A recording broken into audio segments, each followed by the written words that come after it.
buenas tardes, buenas noches. Otro episodio de The Fry Show. Conmigo en gringolo.com, Robbie J. Fry. Tú imagínate hace 17 años parada frente a 10 madres adolescentes. Una de 3 embarazada, una de 15 abusada sexualmente, recién dada a luz, la otra que fue prostituta, la otra que consumió drogas. ¿Qué les vas a decir? No tenía ni idea. No tenía las respuestas. Pero como soy emprendedora social, me tocó por el principio, equivocando, fracasamos, no una vez, 20,000 veces. Ahora, yo no era experta tampoco. Yo no sabía cómo se manejaba una fundación, porque realmente fui abriendo el camino. Y empezamos las fundaciones a profesionalizarnos más. ¿Sabes por qué? Porque empezaron a haber unos recursos mucho más importantes, pero no te dan los recursos a menos de que tú seas serio. Pero para que tú seas serio y tengas acciones contundentes, tienes que innovar.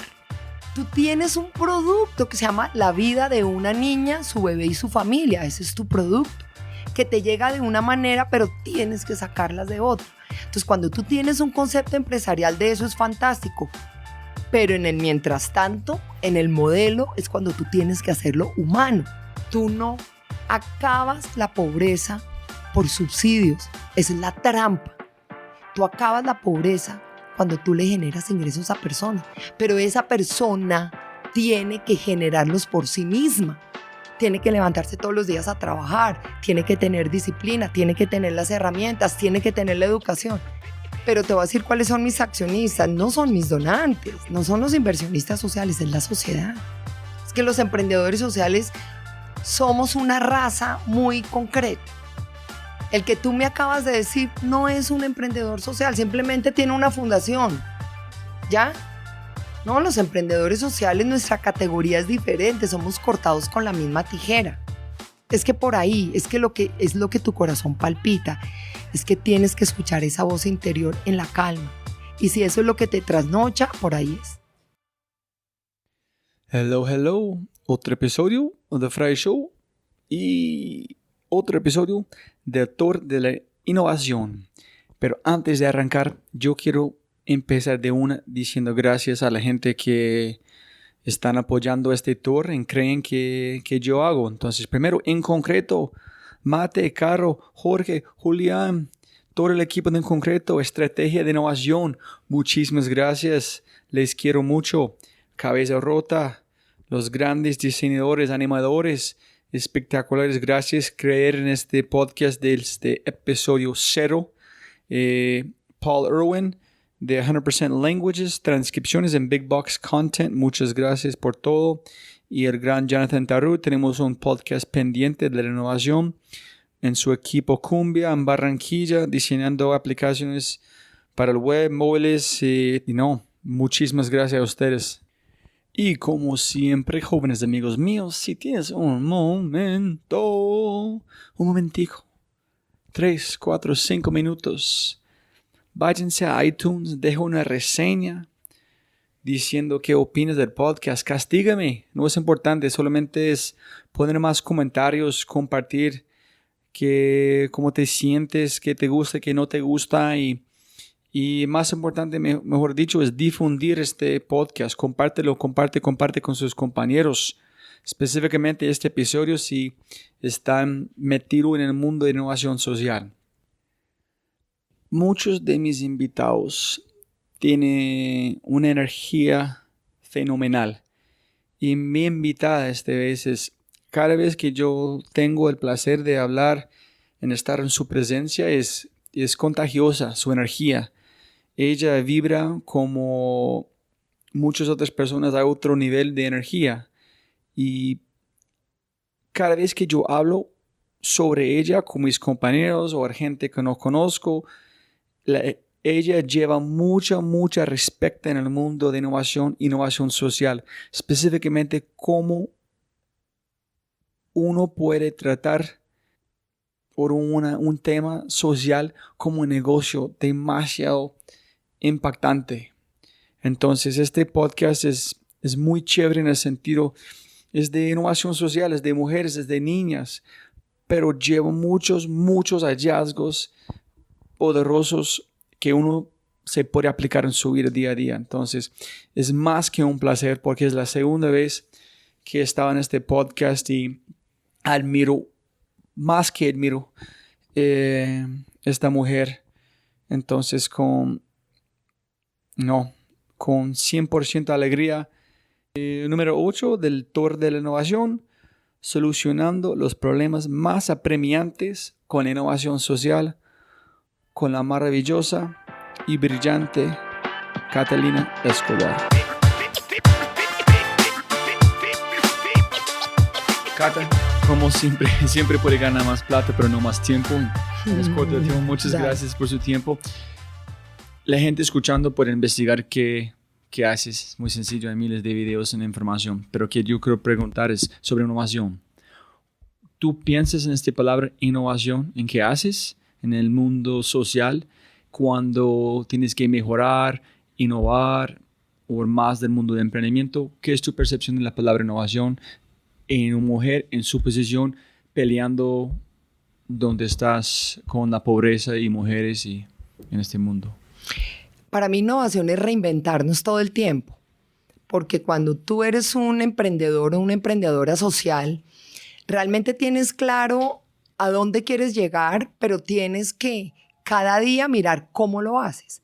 O sea, realmente los emprendedores sociales somos personas que estamos solucionando los problemas más apremiantes de una sociedad en términos de pobreza, en términos de ecosistema, en términos inclusive de guerras. Es que nosotros entramos a llenar unos vacíos que los gobiernos ni tocan ni llegan.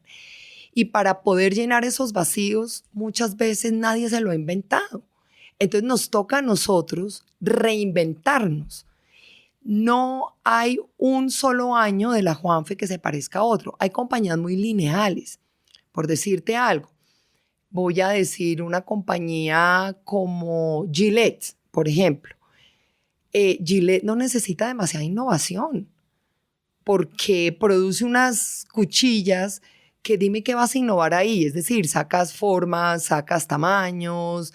Es un tema de mercado, pero es una industria un poco sin mucha inercia. O sea, el mercado crece de manera como una inercia sola, pero realmente, y son mercados más lineales, digamos. Tú puedes innovar, pero realmente muy poco, eso no te va a mover, a menos de que encuentres,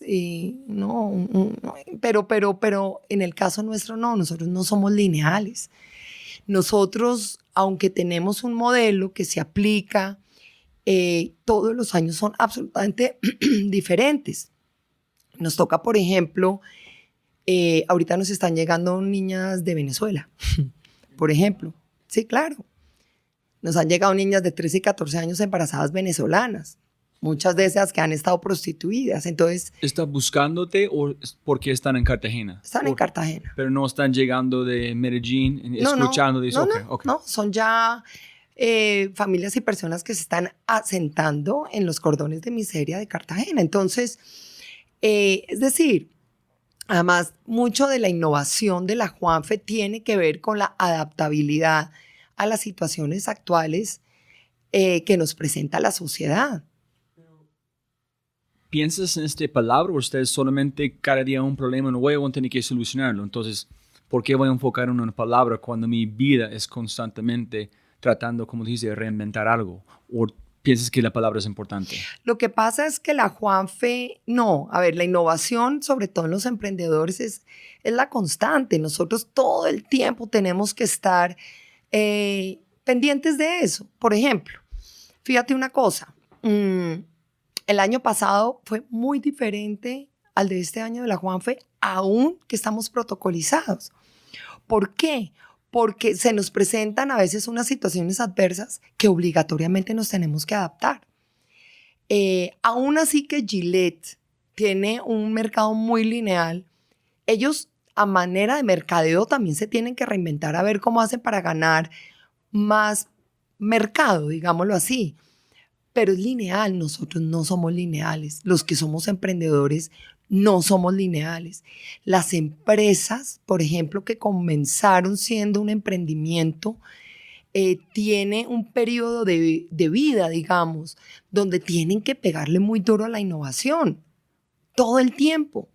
Nosotros en el tema de fundraising, de consecución de recursos, ahí sí que nos toca innovar todo el tiempo. Nosotros tenemos que hablar unos lenguajes para poder ir a adquirir unos recursos. Ahora fíjate una cosa, ¿por qué es tan necesaria la innovación? La Juanfe empezó hace 16 años, 17 años. Se crearon los Objetivos de Desarrollo de Milenio en el año 2000. ¿Qué fue eso? Un señor llamado Jeffrey Sachs, de Naciones Unidas, antes de que fuera el fin del milenio, cogió a las naciones más pobres y les dijo, ¿saben una cosa? Estamos aburridos de que ustedes sigan siendo pobres y corruptos. O sea, realmente no vengan a pedirnos platica aquí, diciendo que tienen pobreza, cuando realmente ustedes no han solucionado temas absolutamente críticos. Y los sentó a todos y les dijo, ¿por qué no pensamos en una estrategia para que sea realmente ganadora, donde todos hablemos el mismo idioma? Y fue cuando se decretaron los Objetivos de Desarrollo de Milenio, que en ese momento eran 8. Entonces el primero era acabar con la pobreza y el hambre. El otro era el tema del ecosistema, el otro era acabar con la mortalidad infantil, en fin. Y eso se convirtió en la industria para nosotros. Acuérdate que yo siempre hablo del sector social como una industria. Así como está el sector financiero, el sector de hidrocarburos, esta es una industria. Y hay grandes jugadores y otros pequeños jugadores, pero uno decide qué tan fuerte quiere jugar. Cuando yo me di cuenta que yo pertenecía, que la Juanfe pertenecía a esa industria, y dadas las condiciones de pobreza de Cartagena, que nos sentábamos y lo comparábamos con los Objetivos de Desarrollo de Milenio, que además tenía un periodo de 15 años, entonces los países se sentaron a mirar cómo lo tenían que hacer. Y cuando los países, y en ese momento Andrés Pastrana era presidente, él firmó y dijo, Colombia se mete en esto y tenemos que hacer unas inversiones para lograr la meta, para ser revisadas en el año 2015. Claro, en el año 2015 se decretaron los Objetivos de Desarrollo Sostenibles, que son más, pero la evolución ha sido impresionante, porque, por ejemplo, en el año 2000 jamás se hablaba de la equidad de género. En el año 2000 no se hablaba, por ejemplo, seguimos teniendo unas tasas de SIDA crecientes, pero ya no van tan rápido, sino van mermando, pero sigue creciendo, ¿cierto? Pero ya lo podemos medir. Ya podemos decir, ahí es cuando, por ejemplo, durante 25 años o 30 años, China sacó a 800 chinos de la pobreza, mediante estas reglas, digamos, y mediante unas propuestas. Entonces, la Juanfe nació en esa época. ¿Qué es el valor que tú has dicho? ¿El valor como reglas, disciplina, una estructura, cosas para medir? No, realmente tú tienes, mira, es que antes se hablaba de caridad. Entonces la caridad eran cosas muy asistencialistas. Pero fíjate, los Objetivos de Desarrollo de Milenio nos puso a todos a decir, señores, ustedes están en una industria y tienen que empezar ya no a hablar de caridad, sino realmente ustedes tienen que tomarse este tema en serio. Tienen que hacer una evaluación de línea base. ¿Qué tan pobres somos? Y luego empezar a hacer unas acciones y unas intervenciones que fueran medibles. Es que todo esto nos empezó a meter a todo el mundo en cintura. Y empezamos las fundaciones a profesionalizarnos más. ¿Sabes por qué? Porque empezaron a haber unos recursos mucho más importantes, pero no te dan los recursos a menos de que tú seas serio. Pero para que tú seas serio y tengas acciones contundentes, tienes que innovar. Durante como este tiempo, 17 años, arrancaste con una cifra puntual que las bebés recién nacidos... Mortalidad infantil. Tuviste sí. números. Y era, los números estaban. Sí, atacaste.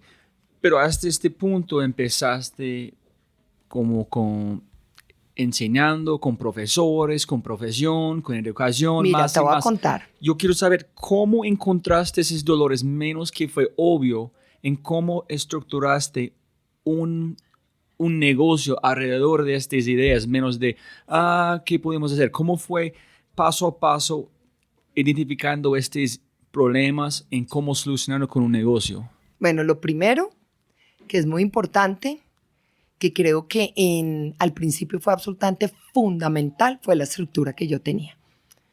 Es decir, yo estudié administración de empresas con un minor en economía y tuve un MBA.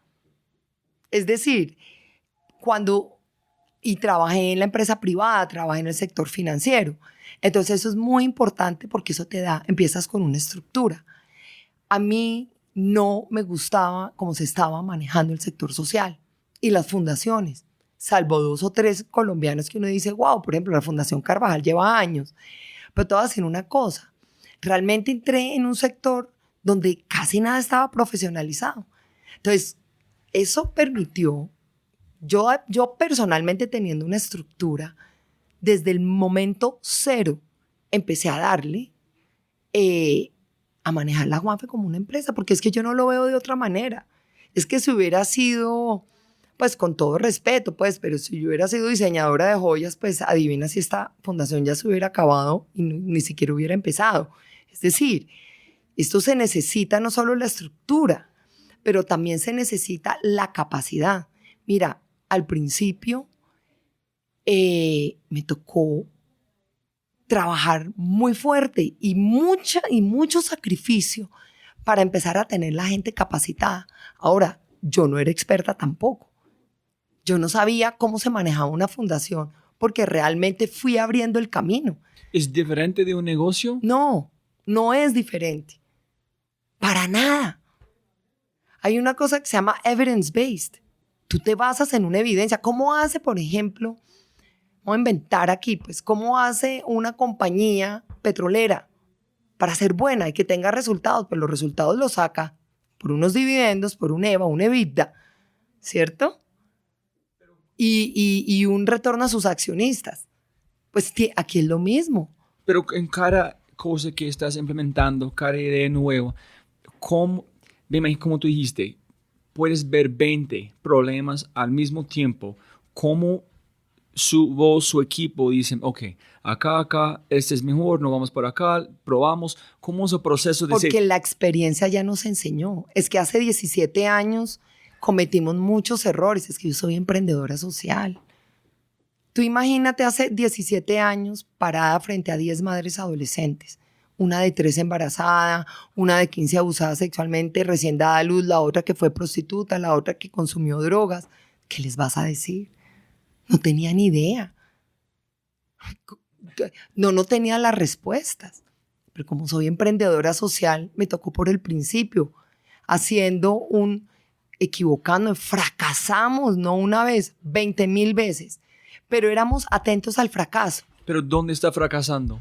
En la intervención.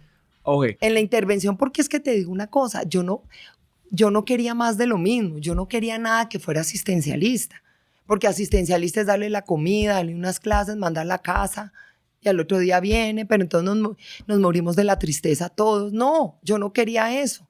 Entonces hicimos una cosa que se llamaba la medición de la línea base, que quienes estamos en el sector social entendemos que la línea base, que es la evaluación de cómo te llega la población.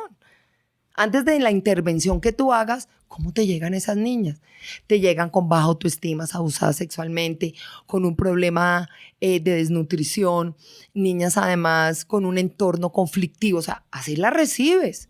¿Qué tienes que hacer para llegar a ser unas niñas empoderadas, responsables de su sexualidad? ¿Qué tienes que hacer? ¿Y qué acción primero? Puedes identificar 5 Claro. acciones, pero uno necesita bien primero, después. Claro, por eso me demoré 8 años. Porque cometimos 7,000 errores hasta que por fin salió el modelo. Pero siempre manteniendo en la cabeza de que esto tenía que ser acciones disruptivas, un modelo que fuera relativamente a corto plazo, pero que definitivamente proyectáramos a esas niñas a que no volvieran a tener embarazos no deseados y que tuvieran que trabajar. Porque tiene una cosa, y esto es un tema de economía de desarrollo real. Tú no acabas la pobreza por subsidios. Esa es la trampa. Tú acabas la pobreza cuando tú le generas ingresos a esa persona. Pero esa persona tiene que generarlos por sí misma. tiene que levantarse todos los días a trabajar, tiene que tener disciplina, tiene que tener las herramientas, tiene que tener la educación. Entonces, la educación se la damos nosotros, pero ¿de qué sirve la educación sin las oportunidades? Entonces, son dos cosas, educación y oportunidades. Y las dos tienen que ir juntas. Pero para poder llegar a eso,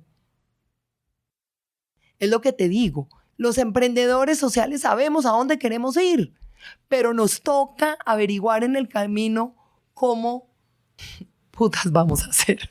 ¿Sí sabes? Y ahí es donde está la innovación y la capacidad que uno tenga de decir por aquí sí, por aquí no, pero para decir por aquí sí, ya tuvimos que habernos equivocado 30 veces. Este es un tema impresionante, ¿Qué son? Yo estoy imaginando este proceso con las niñas o las mujeres y solamente puedo imaginar qué cantidad de aprendizajes tú has aprendido de ellas.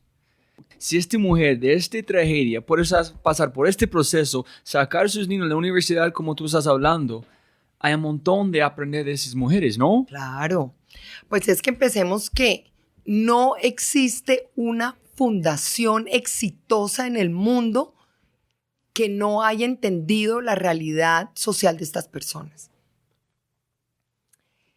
No existe una fundación que implemente algo sin que sea realmente salido de la comunidad y que sea exitoso.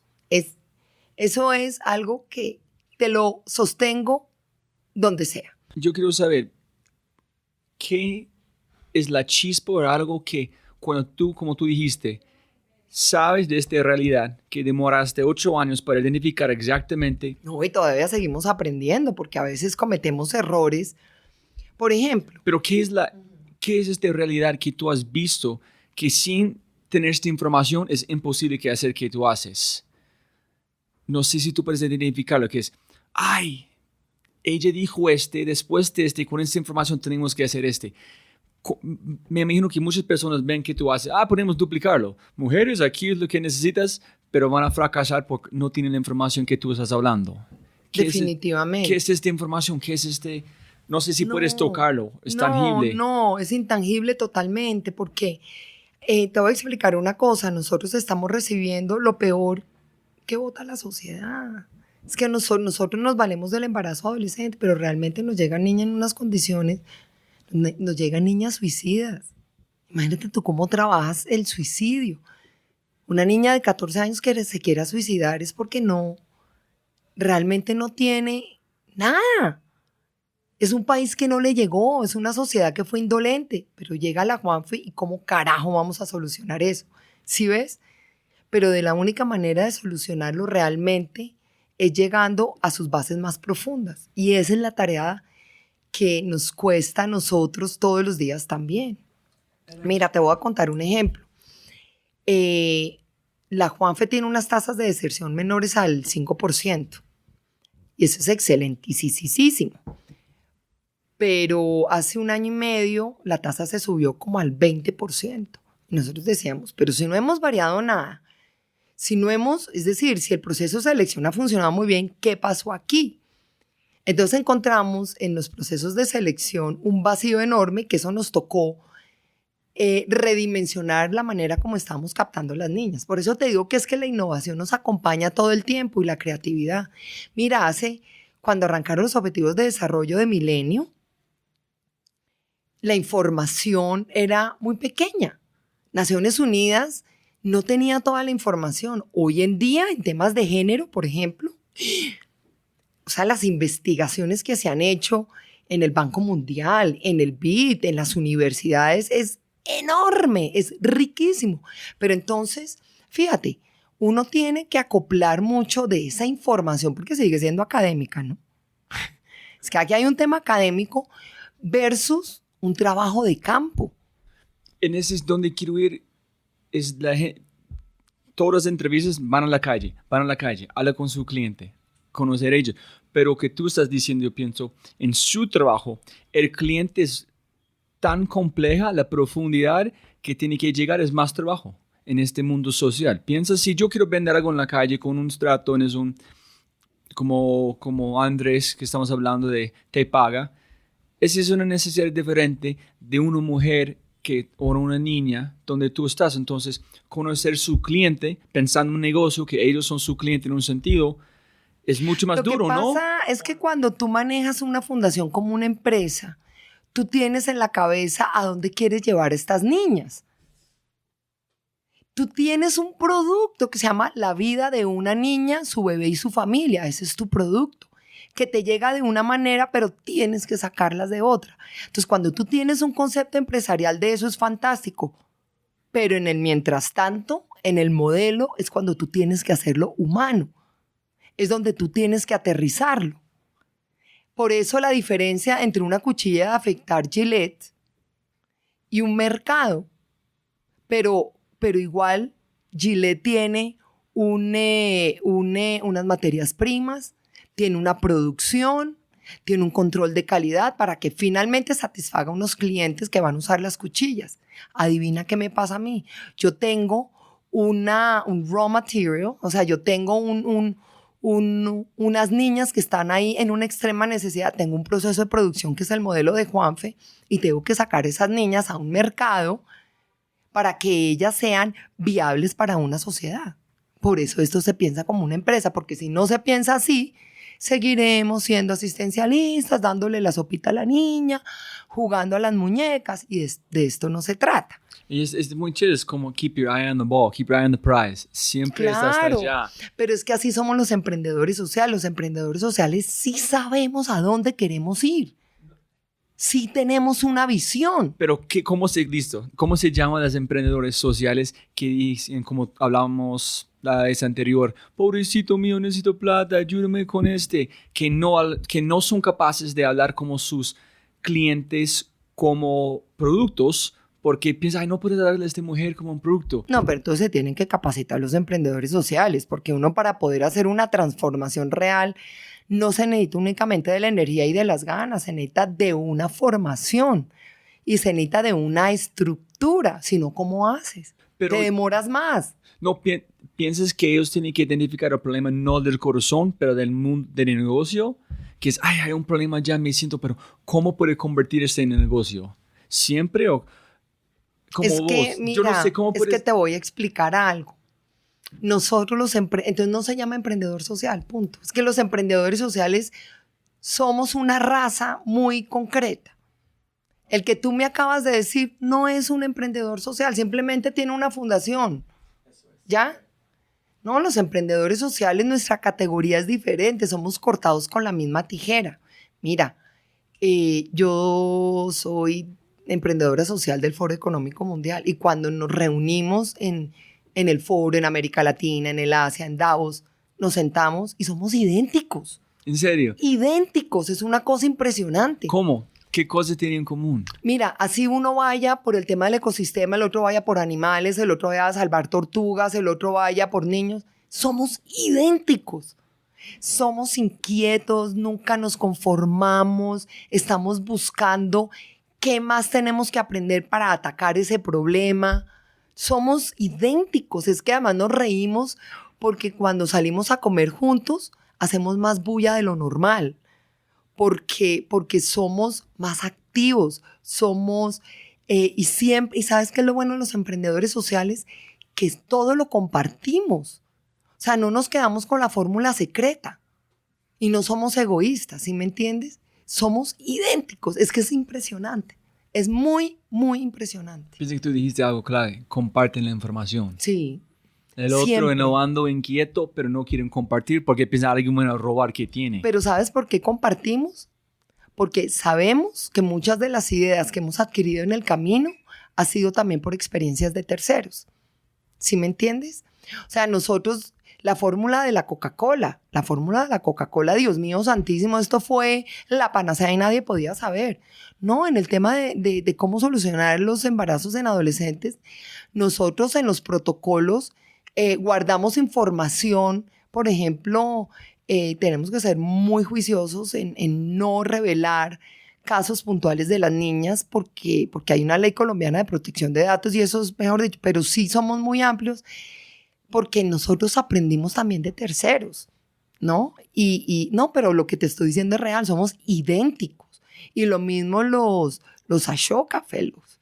Es que los Ashoka Fellows además tenemos, cada uno creó su propia metodología, cada uno creó su manera genuina y es su sello, pero somos igualiticos, es impresionante. ¿Cómo encuentras gente para trabajar en su empresa? ¿Qué buscan en talento para encontrar a alguien que es capaz de mantener este sello que tú has hecho por esta empresa? Porque talentos... Nosotros nos llamamos los juanfelipistas, y tienes toda la razón. Y los juanfelipistas, nosotros, la gente que tenemos, primero profesionalmente tiene que ser muy buena. El hecho de que estemos en esta entidad sin ánimo de lucro no significa que voy a recibir a una amiga de mi mamá que se quedó viuda, que estudió hasta tercer semestre de psicología, pero nunca más. No, eso yo no soy. La Juanfe no recibe personas de eso. Por ejemplo, los psicólogos y psicólogas de la Juanfe tienen que ser psicólogos clínicos. Punto. No se negocia. ¿Por qué? ¿Cómo hacen las multinacionales para ser exitosas? Pues porque tienen la gente correcta. Y eso es muy Jim Collins. Y voy a decirlo en inglés. You get the right people on the bus, the wrong people of the bus, but the right people on the right seats. Ya. Tú montas la gente buena en tu bus, bajas la que no es buena, pero la gente buena la sientas en las sillas correctas. Eso tiene que ser así. ¿Fue complicado encontrar la gente aquí? ¿Fue un proceso de un otro fracaso o siempre? Claro, todo eso, porque para tú crear un ambiente corporativo tienes que crearlo. El líder de esa corporación es quien lo crea. Pero lo que sí tenía claro es que teníamos no solo la parte profesional, es un carácter particular. ¿En qué es? Es una persona absolutamente dada a la humanidad. La persona que trabaja en la Juanfe tiene que mirar su trabajo como una pasión. Te voy a poner un caso. Esperancita es la que reparte los tintos y es la que limpia en Cartagena la oficina administrativa. Yo no encuentro una persona que haga mejor café que Esperancita. ¿Me hago entender? Pero para que ella sea buena, tiene que encontrar un ambiente de trabajo óptimo. Pero ella tiene que poner todo lo mejor de sí. Entonces, nosotros traer gente a la Juanfe, por ejemplo, en Bogotá estamos cambiando 2 personas. Y nuestra manera de seleccionarla no es solamente que tantos títulos y sabe inglés, porque para nosotros es importante los bilingües. Pero acá en Bogotá, en Cartagena es diferente. Pero lo que ahorita más estamos trabajando es qué tan comprometida esa persona. Qué nivel, y nosotros las referencias las estamos mirando muy bien. Y aún así también nos hemos equivocado. Y buscan si ellos han hecho cosas en su vida, como tiene experiencia, algo como cuántos experimentos, cuántos proyectos, otras cosas. Y cómo puedes medir que ellos tenían esta energía como vos para atacar un problema de verdad. No, ¿Cómo puedes ver? Pero sabes que mucho se sabe en las entrevistas. Sí, en ¿puedes eso sentirlo? uno mide, claro. Pues es que uno ya 17 años en este trabajo, pues uno ya más o menos sabe. Pero tú tienes que cazar al talento o los talentos están buscándote. Mira, nosotros sacamos 2 personas de la Juanfe porque después de un tiempo nos dimos cuenta que no eran juanfelipistas, ¿cierto? Y no es sino que hubiéramos puesto las vacantes en redes sociales y aquí llegaron todas las hojas de vida que quieras, porque es que fíjate, la Juanfe goza de una reputación y hemos hecho muchos sacrificios y hemos trabajado. Mira, todos vivimos de reputación, todos. O sea, las grandes empresas, tú sabes esos estudios que hacen, que dicen cuáles son las mejores empresas para trabajar. Es eso. O sea, yo quisiera que a nivel de fundaciones se pudiera hacer lo mismo. ¿Dónde es el lugar más espectacular para trabajar en las fundaciones? Y yo te aseguro que la Juanfe puede estar en los mejores, ¿sabes? Porque el ambiente de trabajo nuestro es fundamental, es fundamental. Y Catalina Escobar está comprometida, o sea, en que eso se mantenga siempre. Skin in the game. En su empresa tú tienes skin in the game. No vas a perder para nada porque tienes skin in the game, sangre en el juego. Hay algo más allá. Como la gente, en muchos lugares sociales, yo estoy imaginando, interpretando, que ¿qué hacen ustedes? tienen skin in the game, tienen vidas allá en la línea. Entonces, mi propósito es salvar vidas y mejorar un negocio. Pero hay gente que trabaja en otras áreas, otros lugares, que sacan un producto. ¿Cómo voy a encontrar un propósito, algo más allá para mover esas cosas? La gente en estas empresas tiene un propósito más allá. ¿En cómo has visto en empresas grandes que no son sociales para encontrar un propósito en qué haces? Lo que pasa es que en la empresa privada uno de sus propósitos es poderle retornar los dineros a unos inversionistas, a unos accionistas. Pero te voy a decir cuáles son mis accionistas. No son mis donantes, no son los inversionistas sociales, es la sociedad. Porque es que nosotros estamos haciendo una transformación específica para poderle dar a la sociedad un retorno. ¿Me entiendes? Cuando los donantes dicen, oiga, es que yo prefiero darle este dinero a la Juanfe, es porque uno, en su tema de responsabilidad social, cabemos ahí. Y dos, porque los enamora esto. Es que la Juanfe enamora profundamente a los empresarios. Pero al final lo que estos empresarios que nos dan el dinero no van a decir, bueno, yo te di 10 pesos, devuélveme 12 pesos al final de 2 años. Ellos lo están haciendo, además en Colombia, por ejemplo, no tenemos una ley tributaria que realmente impulse a los empresarios a que donen más. No es como en Estados Unidos que tú descuentas el 100% de lo que donas en tu renta líquida. En Colombia no, estamos como en el 23%. Entonces realmente no es un impulso tributario. O sea, las empresas donan porque tienen un tema construido al interior de la compañía para devolverle a la sociedad de alguna manera, mucho o poco. Y yo te digo que en los últimos 17 años que yo llevo en esto, las empresas no donaban. Ahorita donan más. No como uno quisiera, pero siguen donando. Entonces, ¿qué pasa? El retorno a esa inversión es lo que yo le entrego a la sociedad. La pregunta más es si yo trabajo en un banco, ¿por qué hago qué hago? Si trabajo por Fundación Juanfe, es obvio. Claro, son entonces, propósitos diferentes. Sí, pero ¿cómo uno puede encontrar si no es una Fundación Juanfe por esa cosa? Pero para mí es cambiar su chip. No, es que estamos comparando peras con manzanas. Mira, nosotros estamos en una industria diferente. La industria, por decir al sector financiero, ellos tienen sus propios puntas de lanza. Ellos saben, es su naturaleza de negocio. Mi naturaleza de negocio es diferente. Ok.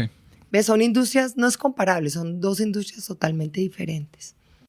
No estoy pensando más cuando alguien tiene un proyecto en cómo voy a encontrar un sangre en el juego para yo quiero solucionar esto. Me dice, recibe mi sueldo, está bien, ¿por qué voy a arriesgarme en mi trabajo tratando de innovar? Allá no hay esta motivación que aquí ustedes tienen adentro. No, acá la motivación es muy diferente. Nuevamente, es que estamos en el emprendimiento social, es que somos unos bichos raros totalmente diferentes. A ver, ¿tú te acuerdas que en la entrevista pasada yo te hablé sobre el ponerse las gafas amarillas? El resto de la humanidad tiene sus gafas azules y nosotros no hay manera que veamos azul. Nosotros vemos amarillo. Somos unos bichos raros. Y en la Juanfe también. Yo tengo unas gafas amarillas puestas y no hay manera que yo vea azul. ¿Por qué? Porque esa fue la manera que, digamos, naturalmente yo elegí. Y en el trabajo en el que estoy hace 17 años, cada vez se profundiza más.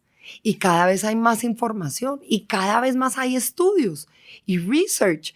Y hay que estar en la jugada. Si tú quieres permanecer, por eso digo que esto se compara también al sector privado, porque si tú te quieres mantener como una buena jugadora en el sector, tienes que estar innovando todo el tiempo.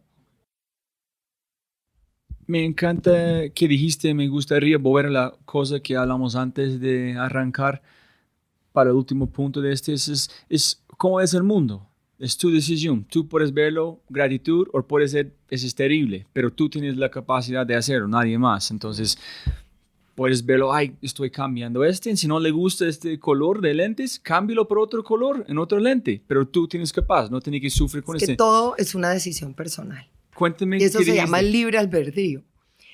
Mira, antes de empezar el podcast, tú y yo estábamos hablando, tú tenías unas inquietudes muy válidas que decía, óigame, es injusto que un niño nazca en Bogotá en una familia de clase alta, pero el otro nace en Altos de Cazucá en estas condiciones. Y yo te dije, no, ojo, porque es que el ser humano nace libre e igual. El mismo niño que nace en clase alta o que nacen iguales, con la misma libertad, con la misma situación, digamos, en su naturaleza igual. Pero la pobreza y la miseria la creamos nosotros los hombres, porque la pobreza es el resultado de un sistema que creamos los seres humanos. Pero yo te aseguro a ti que un niño en África, a un niño en Nueva York, nacen iguales, porque es una condición humana exactamente igual. Pero no es injusto que ellos tienen mucho menos de alguien más. Claro que es injusto, pero es que el sistema lo creamos nosotros. Entonces nosotros tenemos que tomar responsabilidad de solucionar. Exactamente. Y te quiero reiterar una cosa. El mundo hoy es menos pobre. Mucho menos. Mucho menos pobre. Pero ¿cómo puedes tú entender que el 85% de la fortuna global está en manos del 1%? Eso no puede ser. Y te digo una cosa, y no me da pena decirlo, y lo digo abiertamente. Uno va a Davos, uno va a la Asamblea de Naciones Unidas, yo dejé de ir. Porque los que toman las decisiones, porque ahí están sentados, es que están los presidentes, y están los que toman las decisiones, no toman la decisión. ¿Hace cuánto estamos hablando de la guerra de Siria, por Dios? Es que Siria lleva 10 años acabando su gente. Y no hemos sido capaces de acabar con la guerra en Siria, pero tampoco mira lo que pasa en Venezuela. Entonces estamos permitiendo una cantidad de cosas. Nosotros. Y eso somos nosotros. Sí me hago entender. Entonces, y lo digo abiertamente, ¿y uno para qué sigue yendo a esto? Si los emprendedores sociales somos los que permitimos que las cosas sucedan de verdad, pero realmente los que toman las decisiones, que son los presidentes de los países, que son sus ministros, que son las empresas privadas más poderosas, ¿por qué no lo han hecho? Es ahí donde te entra la enorme frustración, donde yo digo, ¿por qué no son bichos raros? No, simplemente porque ellos están subidos en un tema muy perverso. Muy perverso. En todos los gobiernos hay una corrupción y un tema terrible. ¿Piensa que ellos son conscientes que están en un mundo perverso o están metidos en este mundo tanto tiempo que son inconscientes? ¿Quieres que te diga una cosa? El ser humano, por más corrupto que sea, llega a un nivel personal en silencio profundo donde dice, la estoy embarrando. Es imposible que su corazón no se lo diga. Es imposible que una persona que haya robado, las organizaciones colombianas que se han robado la contratación o que hacen los contratos de la alimentación infantil en Colombia, donde hay grandes desfalcos, a mí no me vengan a decir que el tenedor o el director de esas asociaciones que se está enriqueciendo, no me vengan a mí a decir que el tipo está feliz y dichoso. Tiene que llegarle a la conciencia. Es decir, todos los seres humanos tenemos unas sombras y todos los seres humanos tenemos una luz. A mí no me vengan a decir que en la plena conciencia de un ser humano no venga a decir, pucha, la estoy embarrando en su lado oscuro. Es decir, me cuesta trabajo porque te digo, los asesinos lo saben, los asesinos cuando cometen un crimen, en el fondo de su conciencia no van a salir a celebrar, perdóname. En el silencio de sus 4 paredes antes de ir a dormir, lo tienen que saber. Entonces, lo que pasa es que ya están montados en un tema donde no saben cómo desmontarse en un momento dado. Y eso, el lado, por ejemplo, la justicia colombiana. La justicia colombiana tiene un lado perverso terrible, pero un juez de la República que no le dé cárcel a un violador sabe que la está embarrando. Es decir, sí, pero se dejó comprar por el violador, digamos. Su familia le dijo, mire, usted ha querido este carro, no se lo doy. Y falla a favor del violador. No me vengan a decir que manejando el carro en un momento dado en silencio diga, Dios mío, la estoy embarrando. Ese es el tema humano. Pero como te decía en el origen de esta conversación, todos los seres humanos nacemos libres, íntegros. Un niño que nazca en Afganistán, un niño que nazca en Siria, un niño que nazca en Colombia, nacemos exactamente igual, porque es nuestra condición natural que se nos fue dada por el universo, por Dios o por quien quieras.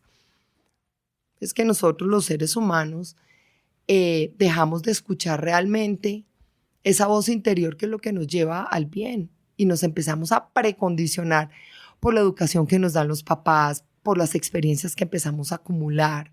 ¿Sí sabes? Tampoco es malo estar en la empresa privada y yo creo mucho hay mucha gente que me dice, güey, pucha, Cata, pero es que tú manejas una fundación y quieres. Digo, claro, pero a mí también me encanta la empresa privada. Yo también. A mí la empresa privada me encanta en la medida que tengan reglas de juego sanas para todos. Si me entiendes, una empresa que adore sus accionistas y les siga dando dinero, pero está contaminando, eso a mí no me parece. Eso a mí no me parece. Hay unos temas de ética que hay que entrar a evaluar. Pero yo creo mucho en la empresa privada y yo creo también en los mercados capitalistas. Perdóname, es que la riqueza es muy importante también. Y en la riqueza lo que pasa es que tenemos que saber es bajarla a la base pirámide para que el 85% de la fortuna no esté en manos del 1%. Tenemos que aprender es a que sean empresas con propósito, lo que tú decías hace un rato. Las empresas sí tienen que tener unos propósitos mucho más equitativos, mucho más profundos que solo darle plata a los accionistas.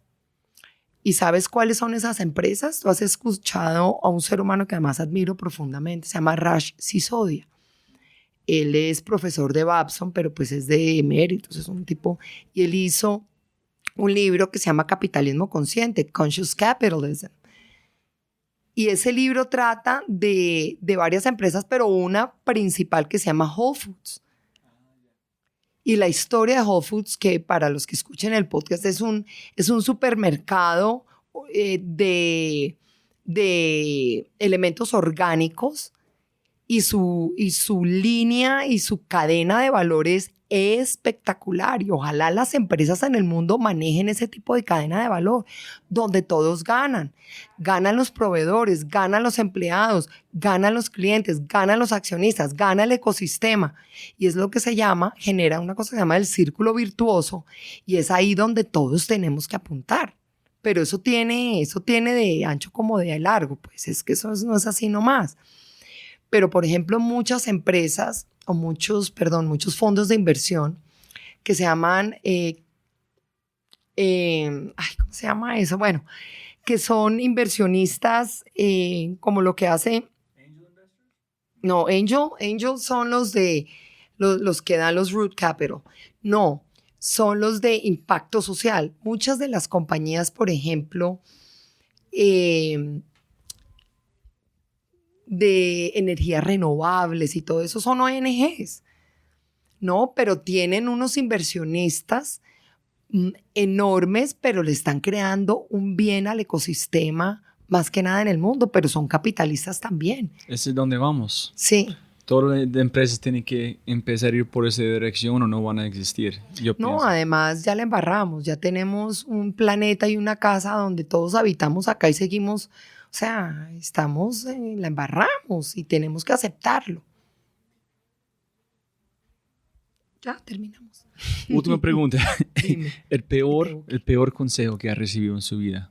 El peor consejo. Con todo lo que estás haciendo. Y ya terminamos. Ay, no, ya sé cuál fue el peor consejo que a la larga se volvió mejor. Usted está loca, no lo haga. ¿Quién dijo? No lo puedo decir. No lo puedo decir. El amigo. Una persona muy cercana a mí que me conocía me dice, uy, no se meta en eso, usted está loca. Y ahí supe que por ahí tenía que meterme. Que tú eres un bicho raro. Es que por ahí, es lo que tu corazón palpita, es que tienes que escuchar esa voz interior en la calma. Y si eso es lo que te trasnocha, por ahí es. Y si puedes dejar un mensaje de WhatsApp o de cualquier mensaje que todo el mundo, todo Colombia, América Latina, van a mirar su celular, allá es un mensaje de Cata. ¿Qué mensaje? Siempre, y además lo tengo en mi tarjeta de presentación, lo voy a decir en español y en inglés. To move the world, first move yourself. Y en español dice, ¿de verdad te quieres mover? O sea, ¿de verdad quieres transformar las cosas? Pues hazlo tú primero. Transformar el mundo requiere de tu acción personal. Siempre puede ganar más plata, no más tiempo. Muchas gracias. Gracias.